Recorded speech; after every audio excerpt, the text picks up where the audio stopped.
සුවදින් පළතුරු ගස්වල පළගන්නේ කුරුල්ලන්ට සහ පොඩිත්තන්ට මිස කාටද ඒවා වෙන දෙන්නේ?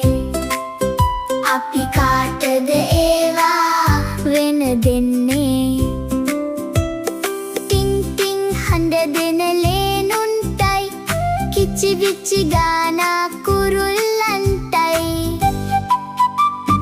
අපේ සිත සනසන මේ පොඩි උන්හට සැමදා ආදරේ වෙමු සතුටින් සැමදා ආදරේ වෙමු සතුටින්